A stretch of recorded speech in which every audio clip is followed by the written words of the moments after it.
So why are we here tonight? One of the things we've learned over the last, how many years has it been now? 2.5 years, going on 3, that the pandemic changed things. Sometimes it changed things that we didn't even recognize things had changed, but we also have that feeling that something has happened, something has changed, but we can't necessarily put our finger on it. The one thing we do know is the way we do church has changed, including how our sessions work and interact. So what we will cover tonight is only the surface of what the post-pandemic world is looking like for the church. It is just the surface, and we hope to maybe explore that as the months go on. But hopefully tonight I will highlight what can be used by you to engage in a conversation with your session. I also hope that we will cover some ideas that can help you in thinking of new ways of looking at your session structure. So what happened to get us here? Well, as we know, the pandemic happened, and what we knew changed, and what we didn't know was amplified. The church system changed, it adapted, it adjusted, it got stressed, and sometimes the church system broke. Now that the pandemic is waning, we can truly feel like we're moving into that post-pandemic environment. We do need to take some time to reflect and to review. So what really changed? And this is not an exhausted list. This is just a list I have come up with from my own experience, but also from many conversations with church leaders and pastors. What changed is worship. Worship is the core of our gathering and of our community. And during the pandemic, it kept changing because the COVID rules kept changing. People had to learn to navigate a new worship environment, which is online for the most part. And it was, for some, this was not very comfortable. For others, they loved it. They loved being online. For church leaders, it was often exhausting because it meant there was always this constant adapting and struggling with technical issues like Facebook, YouTube, camera settings, microphones, recordings. You know the drill. It has been difficult. Our decision-making became difficult. Again, navigating the COVID rules and the protocols, doing it all online. We had no history to refer to or to help us to think through what was going on. Everything was new. And again, the constant change in the rules. What also changed was Zoom meetings. I had done Zoom meetings before the pandemic, but not very often. We met in person, and that changed how we made decisions, sometimes for the good and sometimes not so good. But we also know that constant Zoom meetings are exhausting. The political polarities were there before the pandemic, but the pandemic only amplified those polarities and split things further and further apart. Our sessions were split apart over this. The pastors were stressed and traumatized.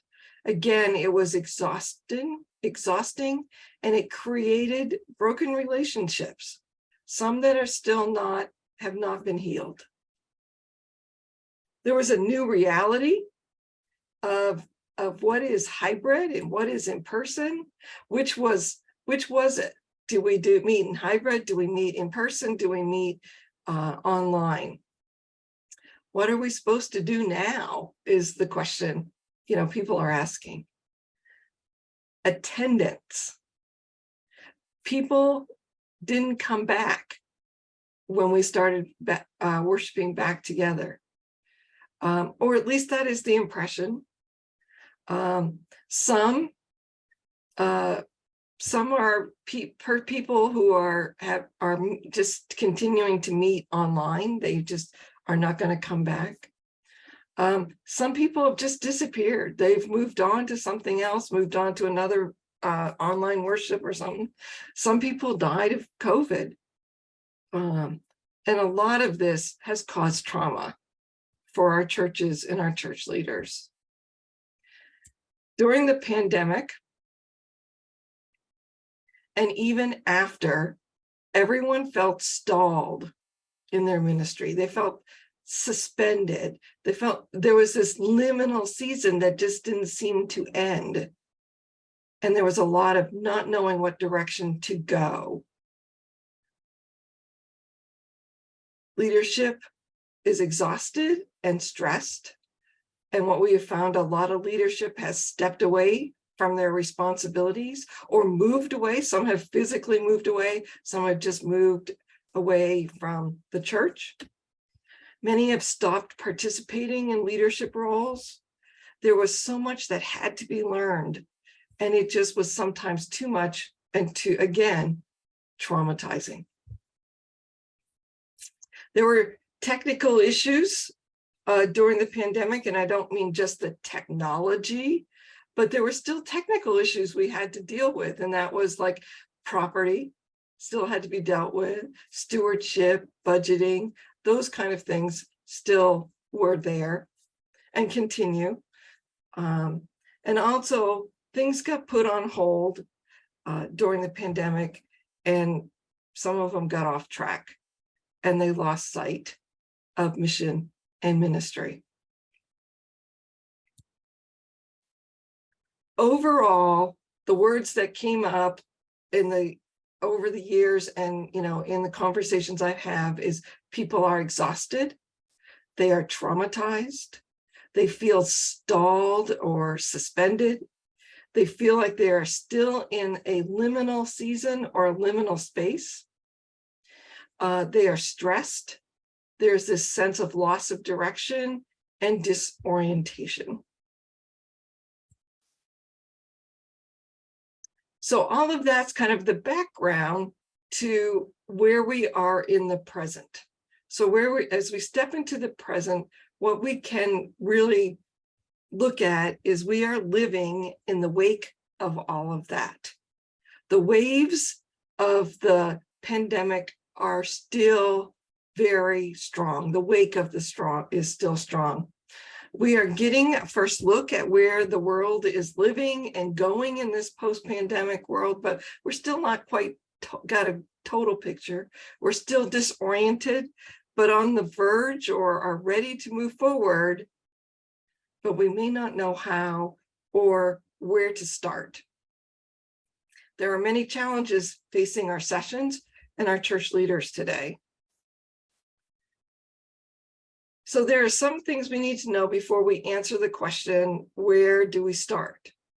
And here's some definitions because I'll be using these terms throughout here. There's adaptive challenges and technical challenges. Adaptive challenges refer to situations where there is no solutions to the problem or cases where there are too many solutions but no clear choices. Adaptive challenges are by nature adaptive, which means they are fluid and they change with circumstances. Adaptive challenges are volatile, unpredictable, complex, and ambiguous in nature. Solutions to this type of challenge usually require people to learn new ways of doing things, change in their attitudes, values, and norms, and adopt an experimental mindset. Technical challenges are problems that are easily defined. Solutions are solved by the knowledge of an expert and existing resources, and the implementation of the solution is clear. So just keep those in mind. And there's another thing we need to remember as we're looking at moving into this new post-pandemic world is moving forward is not linear. We will move forward, we will move backwards, we will move sideways, and maybe at a time not move at all. It's just not linear. It's a back and forth. It's a wibbly wobbly, timey-wimey kind of thing. It is chaotic. At this point, though, any movement towards the new environment should be considered a good thing. So with all those things in mind, where do we start to move forward? And tonight we're looking at the session structure as one of those first steps to move forward. And just out of, here's the responsibilities from the Book of Order, the responsibilities of the session. The first thing is the session is the responsibility for governing the congregation and guiding its witness to the sovereign activity of God in the world. And second, the session shall keep before it the marks of the church, which can be found in F10302 and F1303, and the 6th grade ends of the church, which is in F10304. And I'm not going to review those, you can look those up. But the idea is there are marks of the church and the 6th grade ends, and the role of their session is to keep that before them in all that they do. Also in the Book of Order are the responsibilities of the session. There are 3 umbrellas, and these are 3 areas that are responsibility of the session.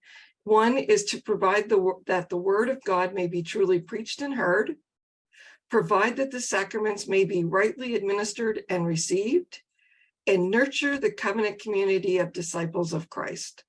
And I am not going to read all those bullet points, but those are the bullet points underneath each of those umbrellas. And that's a lot of work. If you look at it, that's a lot of work for a session. So with these responsibilities, within these responsibilities that were just on the last slide, there are both adaptive and technical challenges.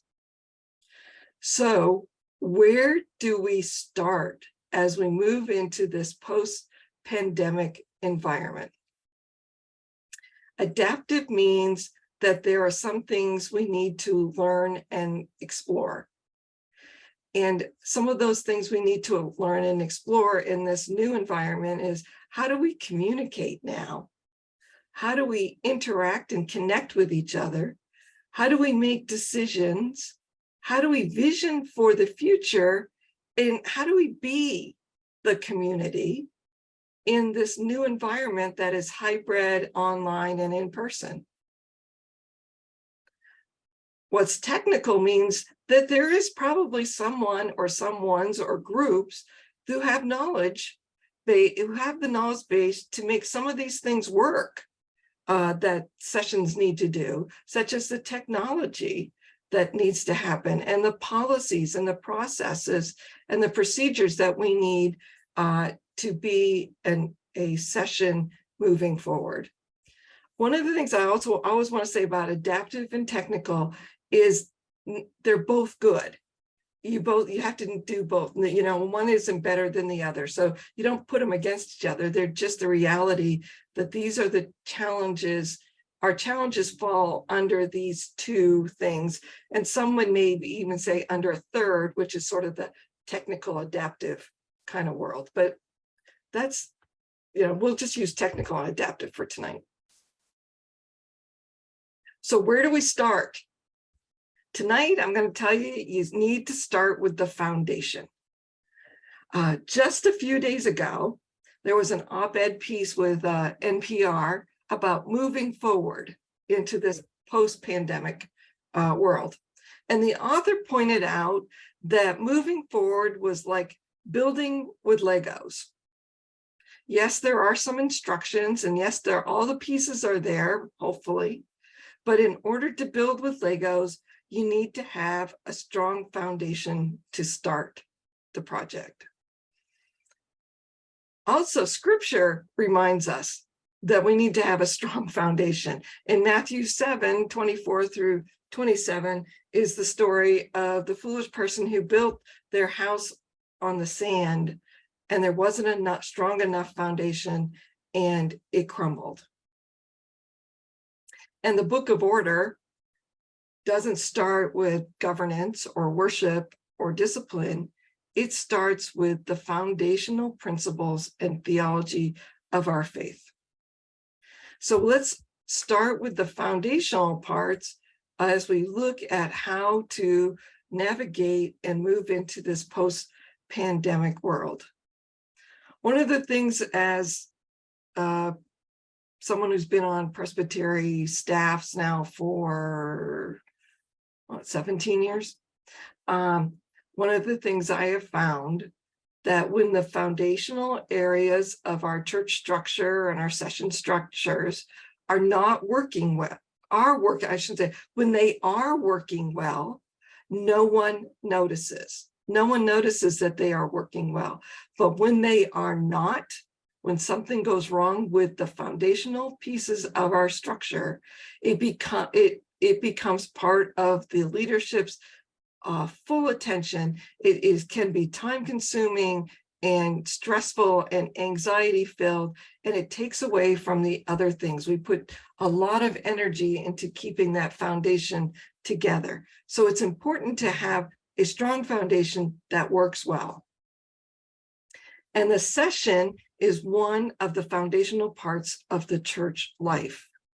The session needs to work well in order to be able to focus the whole congregation on the work of the Church of Jesus Christ. So let's look at some of these session structure concerns.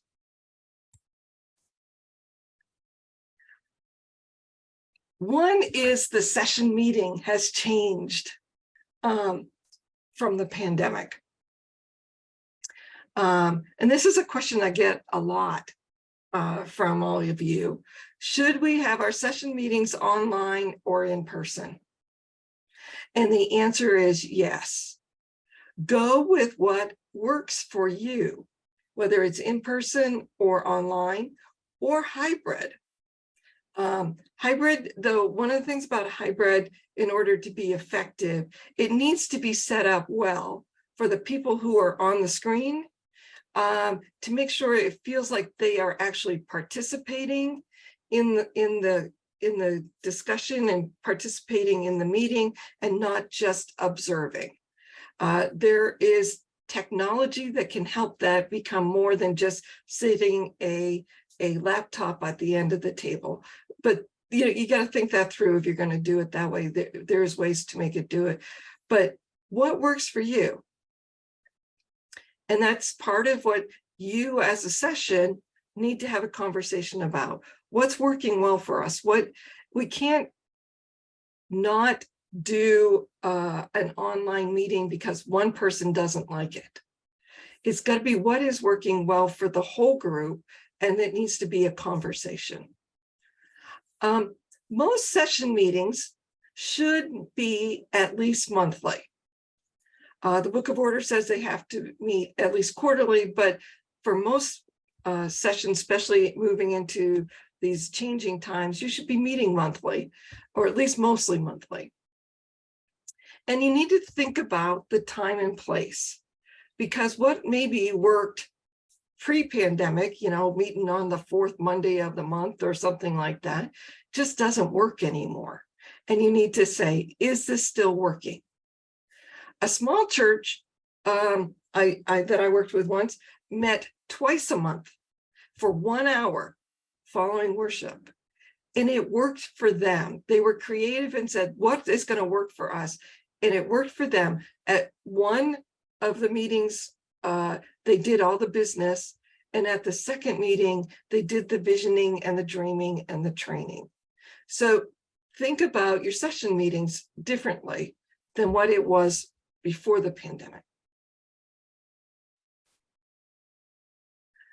A part of our session meeting structure is the meeting itself.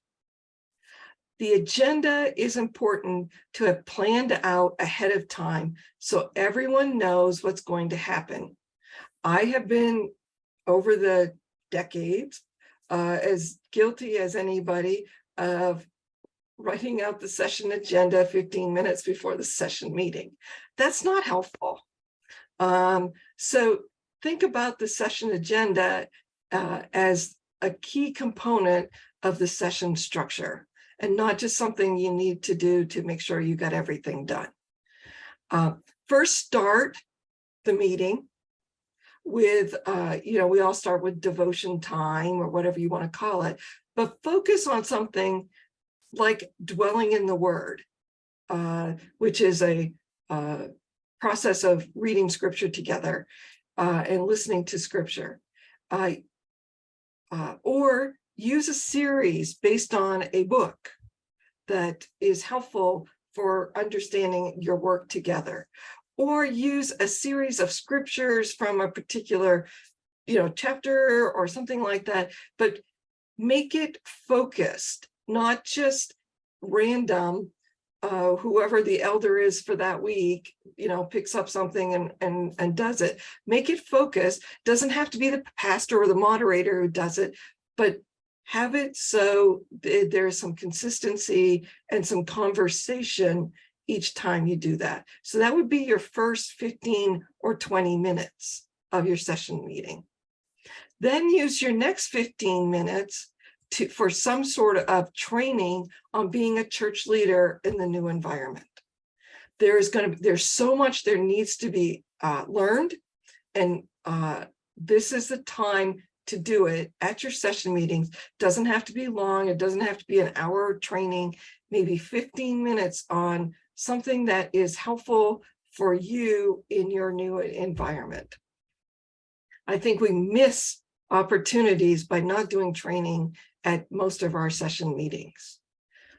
Also, you don't have to do this every meeting, but work on together at this time and place an agreement on how you're going to discuss or debate motions, issues, concerns, that kind of thing ahead of time, so everybody knows this is when something comes up, this is how we discuss it. I've sat into too many session meetings where people talk over each other, cut people off, don't say anything at all. You need to have some sort of an agreement on how you're going to discuss all issues at the session meeting. It could be mutual invitation, it could be a pro-con kind of debate, or it could be as simple as no shouting allowed and do not speak until everybody else has had a chance to speak, that kind of thing. But be intentional on coming up with this agreement. Also have an agreement on how new business is going to be introduced. It is not I don't think it's ever appropriate to walk into a session meeting with something that no one else has seen or heard and you want the session to discuss it. Have an agreement on how new business will be introduced. It could be the thing you brought in is really great, but you need to be able to help have some way of introducing new business. Use a consent agenda for regular items, because what you're all going to say to me is, you already got like half of our meeting in devotions and training and conversations. Learn to use the consent agenda well, and use it for your everyday normal decisions, things that are not going to have any debate or discussion, that kind of thing. But to do that, you also need to make sure that the material of the meeting is published ahead of time and is easily accessible to all people. I have been in enough churches just in this last few years to know that many churches still have the boxes in the church office that you stick the papers in, and then it is the elder's responsibility to go into the office on Sunday and pull it out. There are so many electronic ways of doing that: Dropbox, Google Docs, Google Drive, even just sending it out by email. But everybody needs to have the material ahead of time. and easily accessible to all members. Also, allow time, maybe not every session meeting, but on a regular basis, have time for group building. People have been, even if you're online, have that time where you share what's going on, or have a time where you ask everybody for prayer concerns. Someone keeps a list, and then that list gets sent to session members and say, please remember to pray for your partners here, that kind of thing. Or plan for a retreat, whether it's even an online retreat or a day retreat, but build in group building. I think that is really, really important, especially after what we've been through for the last 2 going on 3 years. Allow time for visioning and discussion and vocation. When I mean vocation, having that conversation is, what is God calling us to do in this time and place?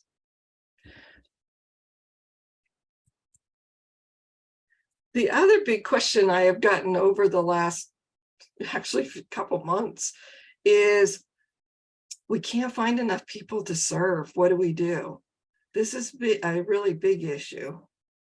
One of the things is, it could be you need to adjust the size of your elders to meet the size of your congregation. If your congregation has a membership of 100 people, but you still have 15 people on session, you need to adjust the size of your session and bring it down. Are there too many people needed to fill the seats, but not enough? Adjust your membership to meet your size of your congregation. I can't say that enough, because that's the first question I ask when they say we can't find enough people. How big is your session? How big is your congregation? And don't worry right away about the bylaws, because it might be written into your bylaws that has to be this size, that kind of thing. Experiment with a smaller size and then move to adjust the bylaws. And that's another issue that we'll come to. Another thing is, spread the leadership around. Ask other people to take on some leadership role that maybe is not the session, but maybe you need someone else to serve as chairperson of the Christian Ed, but they're not going on session. That's fine. They can still serve on Christian Ed and not be on session. So, look at that structure, and is it really meets with the reality of who you are at this time. We also know people are tired and exhausted, so keep that in mind as you're asking people to do things. Sessions and committees, that is like a core part of our being Presbyterian. We love committees.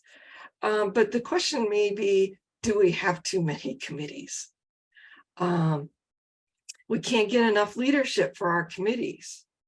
Or there's one person responsible for too many things, and that person is burnt out. Focus on what you are doing now and what you can do now, and not worry about the rest. Focus on those things that you can do now and what you are doing now, and don't worry about the rest at this time. Let them just sort of sit off to the side for a while. Work with task groups or short-term teams to get special projects or seasonal activities, instead of asking a standing committee to do that. People are more apt to say yes if you ask them to serve on a committee that is only going to be doing things during Lent. But if you ask them to serve on a standing committee for a 3-year term, they're more apt right now to say no. So think about what are those things that can be done in short-term task groups and not a long-term standing committee.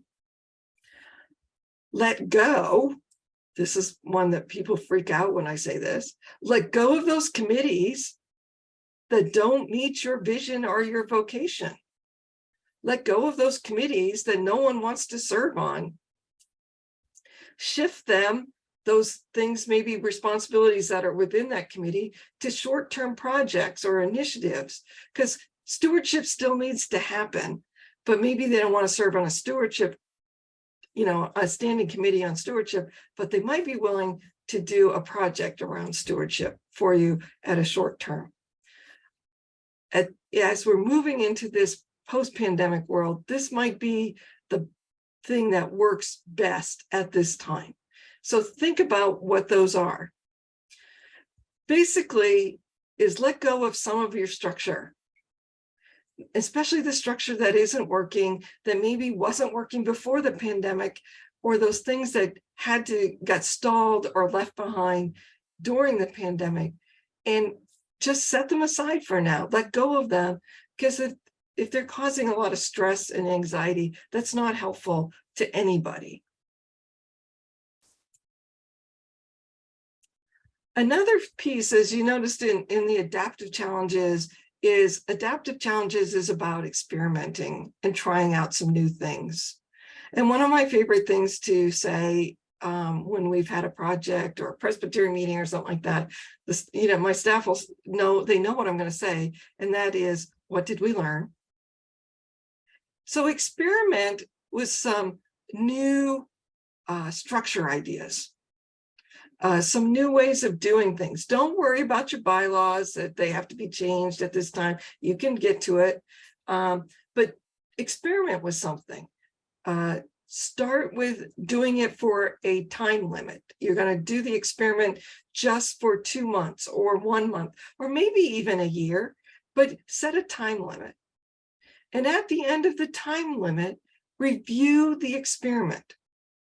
What did you learn from it? What was good? What wasn't so good? What worked? What didn't work?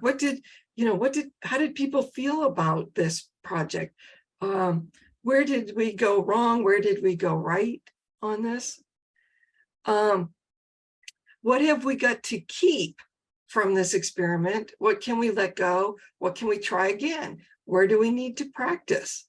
Have a conversation on what you are going to keep from the experiment and what you're not. But it's important to review and have that conversation and to schedule it. In my church, we practiced changing the time of worship. I know that may not sound like a big deal, but it was a big deal to them. And we practiced it just during Lent for 6 weeks. We tried this. And at the end of the 6 weeks, we had it already written into the session agenda. What did we learn from this? And whether we were going to go back or change it, that kind of thing. It was less scary to them to be able to try something for a period of time, and then not do something. Also, an experiment, talking about not doing things, an experiment could be what we are not going to do for a period of time. And then come back and say, so what did we learn from that? What did we learn by not doing this? And what did we need to keep? What do we need to let go of? It's great to experiment. That is how you often get into those adaptive challenges. But it's even better, believe it or not, to fail at the experiment or feel like you failed, because that is the edge where we learn and we grow. But the most important part is to learn from that failure and to constantly say, what did we learn? What can we change? What can we do better?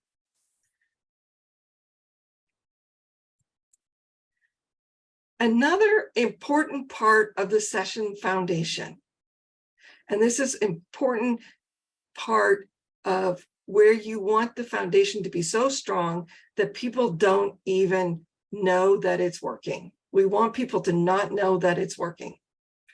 And that is having a manual of operations.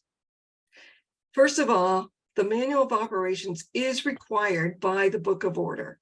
And most of the time when a church calls me and says they're having difficulty, I'll say, what is it? What is in your manual of operations? What does it say? What does your policy say? And I can pretty much tell you they're going to say, we don't have one. Just by the fact that they're calling me with this issue.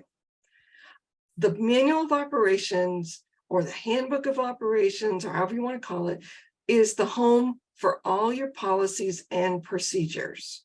It is a place where it's all collected and people can come to it, have access to it, and be able to say, this is the process that we follow. This is how we agreed to do something. It doesn't have to necessarily just be policies. It could be just, we agreed that at session meetings, this is how we're going to behave. It goes into the manual of operations. So what goes into a manual of operations? And as you can see in the very small print is, that's another workshop, sorry.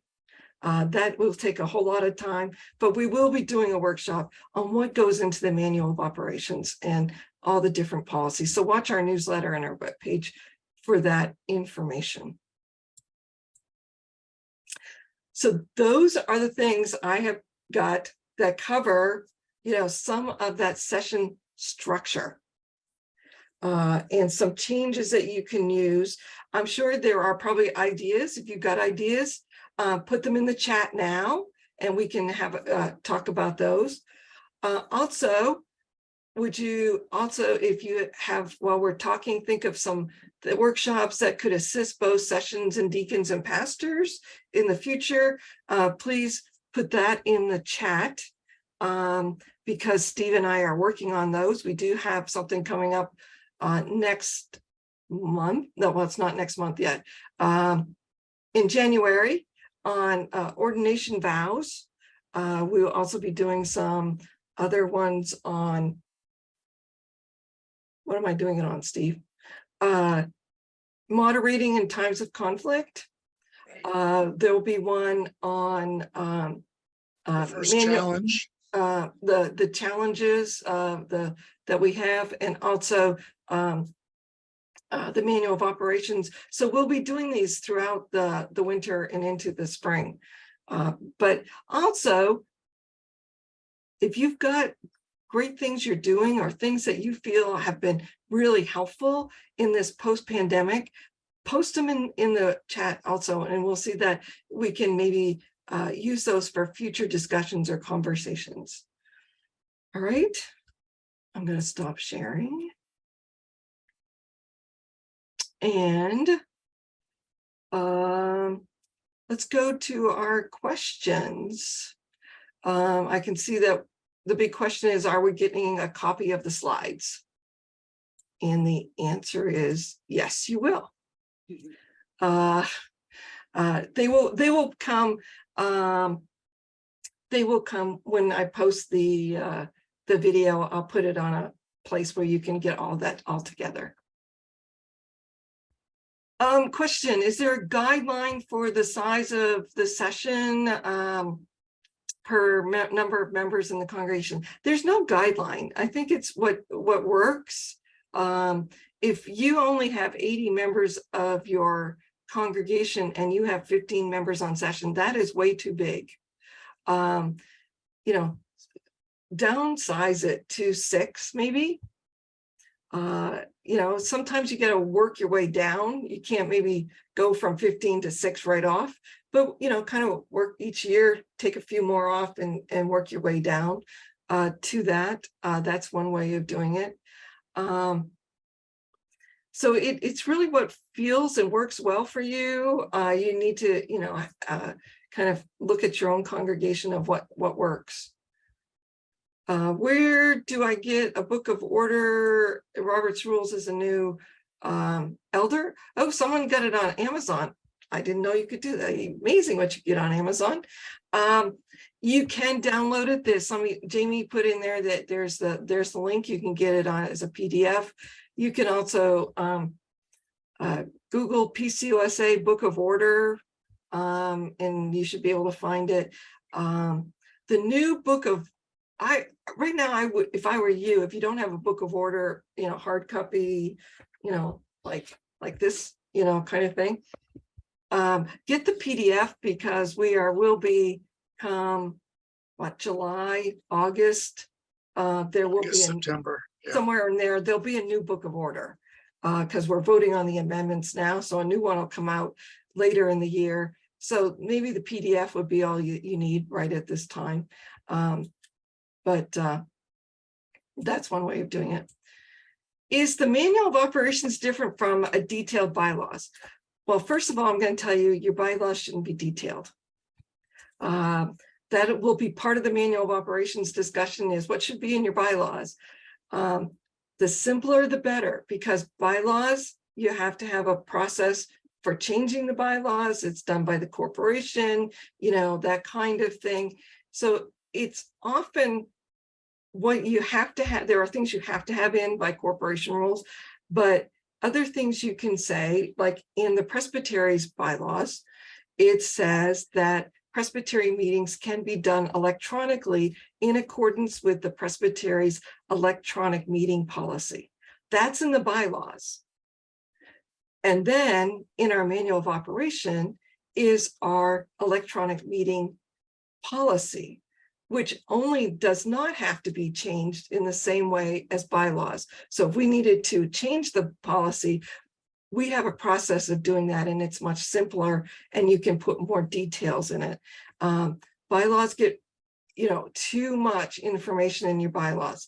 Your bylaws will be part of your manual of operations.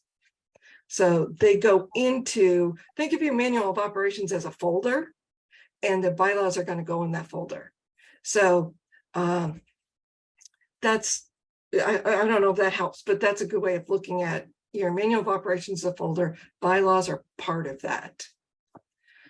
And I know that you'll be doing something on the manual of operations, but for anybody who is chomping at the bit, if you go to the clerk of session training video that's on our website, there is a section that is on the manual of operations. There you So go. it'll get you started, and then you can get Jean's wisdom to add to that. Yeah, we'll make it it'll be if you've already done that part, this will be a little bit different. But we'll probably look more in detail at the actual policies and what you need to have for policies, that kind of thing, and how to develop those policies. So yes, would it be good to get best practices for term limits for committees? I'm not quite sure what you mean by that. The book of order says 3-year terms, up to 6 years, rotate off. That's pretty much the best practices I know of at this time, unless you want to do special task groups, and that's a separate thing. You can do a task group. Question seems to be about committees more than session or the Board of Deacons. Right, So but that's part of the session sets up the committees. So that's how I'm looking at it, is the session sets the committees and that kind of thing. So committees, probably should have a rotating kind of basis. I think that the 3-year to 6-year, kind of thing is probably a good practice. It's one that people know because it is what the deacons in the session does. But I also would think that you might want to start looking at, can we do task groups or short-term work teams instead of having having a committee for everything, or a standing committee, maybe is a good way to put it. How to elder module trainings. Nancy, what do you mean by elder module trainings? Can you unmute yourself and tell me what you mean by that one? Nancy Rubin?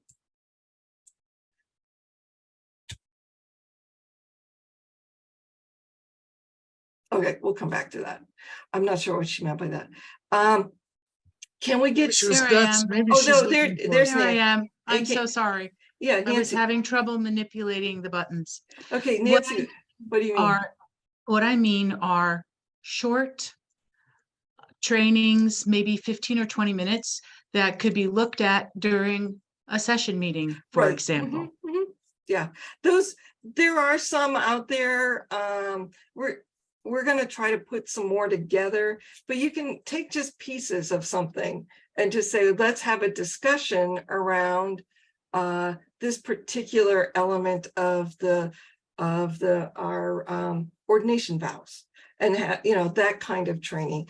I've done, haven't done them in a long time, but I could probably do them pretty quick. But each week, each session meeting, my session did a different part of conflict. How do we manage conflict, or how do we talk about tough issues? And we would just do one piece. One would be, what is triangling? And how do we avoid triangling? And how do we, so there's different pieces that you could be doing. You could be talking about different elements of all that the session's responsibilities are. You saw that, all those bullet points. You could take one piece and talk about, what does that mean for our church? How do we do this piece? So those can be those short-term kind of things. So it all depends on what the church needs and what the session needs. I guess I was more interested in the roles and responsibilities of elders. You could do that, and just like those rules and responsibilities on that one slide, early on, you could take one at a time, each one, and just have a conversation, or talk about practices within that kind of thing. So you could do that. Those would be different pieces you could do. So it's going to depend on your church, your session, but I think we are having some sort of training each session meeting is important. You could use a book. There are different types of books, that have some good training pieces. Nancy, if you go through the PCUSA website and look up elders, there is a lot of material there. There's a long-running series of material for deacons and elders for training. So that would be a quick thing you could pick up on. And Steve, what we can do is we can link those to this page that we're going to do for this workshop. So we'll have a link to some of these ideas. Thank you.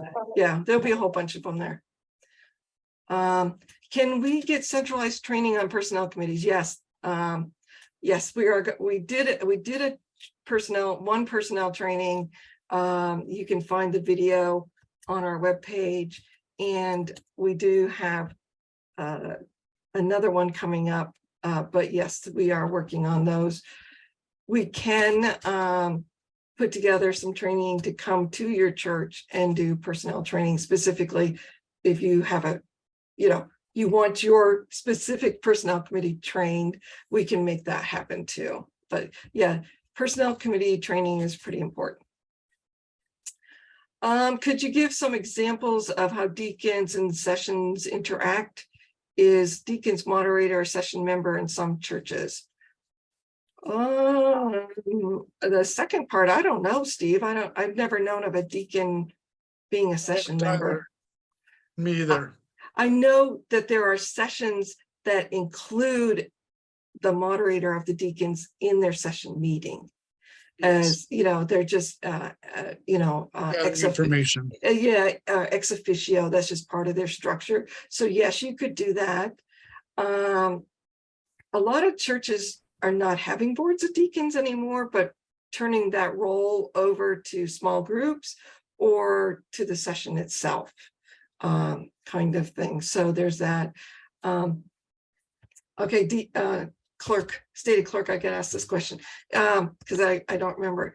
Is it still required that deacons in session meet annually? Is that still required? Yes.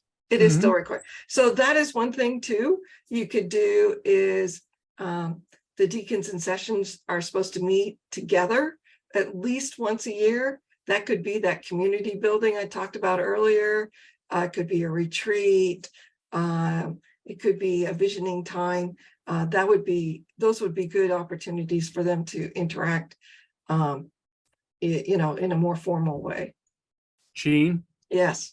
Mel? Yes, Mel. LVPC actually has an elder deacon on the session, and he's the moderator of the deacons, and he's also an elder.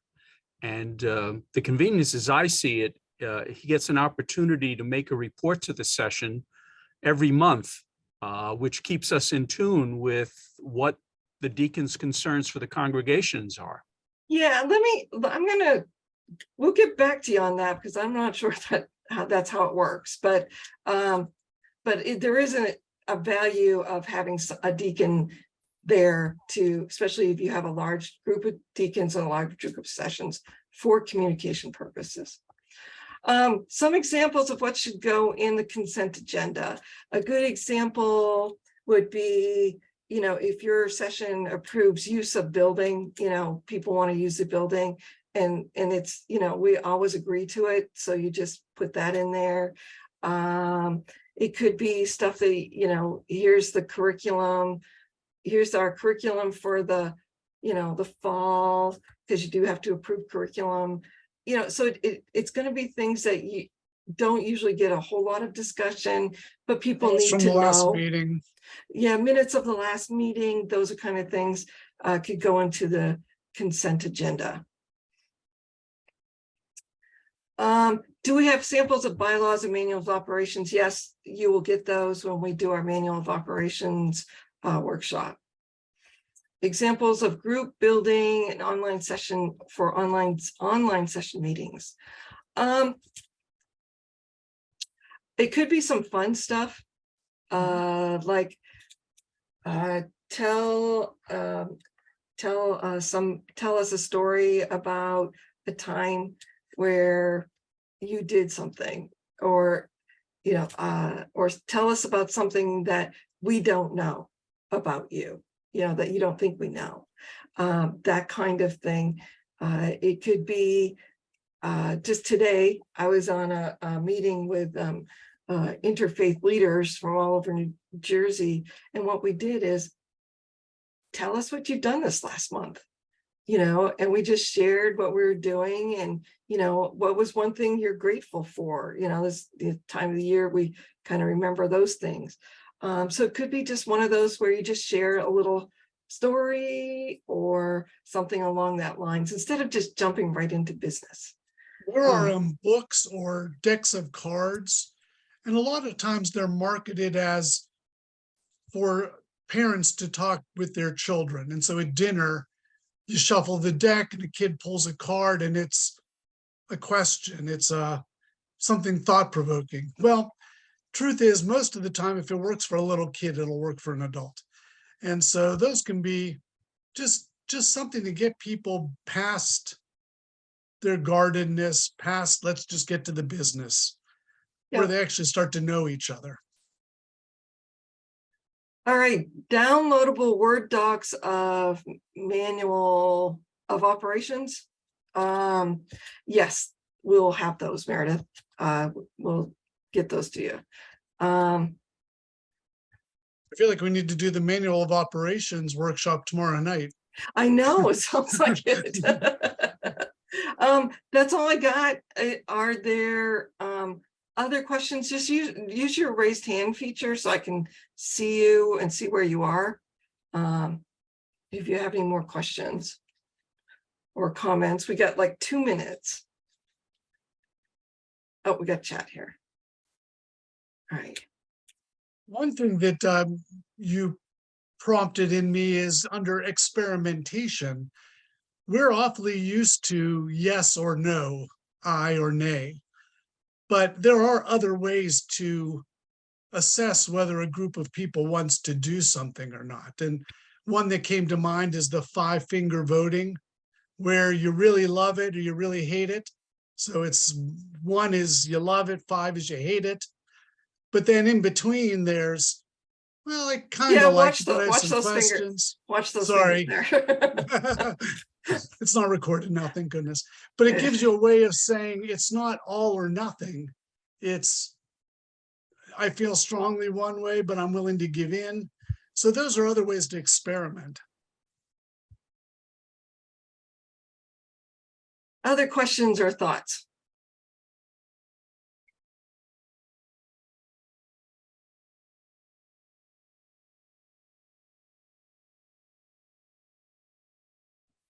I'm just curious to hear if somebody has tried something recently that was fun or really worked, that was different, or maybe we're all here because we don't have any ideas, but That might be. But if you have done something you think is fun or, an experiment, put it in the chat. Because we are coming down on our end time, and I'll keep it open here if you want to keep hanging in there and write in the chat a little more. And we'll post some of those on the page that we will do for this workshop. The idea of this tonight was just to get you start thinking that we are in a post-pandemic and things have changed, and we do need to think differently. We're going to continue to do these, like I said, over the next few months, and probably further. So if you have ideas, let me or Steve know. There you go. Attended trivia nights at local breweries. Those are fun. But you could do a trivia as a group building too, do a trivia kind of thing.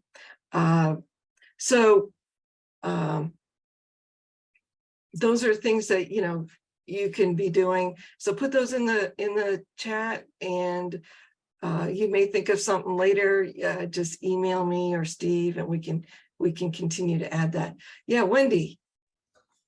Well, without going into huge detail, because it was kind of involved, in conjunction with stewardship, our last session meeting, Daniel handed out, we divided into groups and handed out $100 of Monopoly money, and we had to apportion it to what we felt was where the money should go, and then give reasons about it. And interestingly, I think we had 4 or 5 groups, although our language may have been different, how most of us had this very similar ideas of our priorities as to where our dollars should go. And it was a fun activity. I think people enjoyed it. And That then there sounds was a scribe that, presented, and Daniel wrote the react, what our comments were. Great, thank you. Mm-hmm. Well, we've come to the end of our time. We only set out to do an hour. And what I did realize is we didn't open with prayer. So please don't put that in the minutes that I goofed on that. Mm-hmm. But I am going to ask Steve to close us in prayer. Loving God, thank you for these people whom you have called to this time and this place, not only for what we have learned together, but also for their desire to work in your church and to be the best we can be in your sight. So thank you for the things we have learned and the things we have shared. May they have not fallen on ears that could not hear, but on hearts that are ready to act. Bless us and bless the churches we serve. In Christ's name, amen. All right. Thank you, everybody. Have a good evening.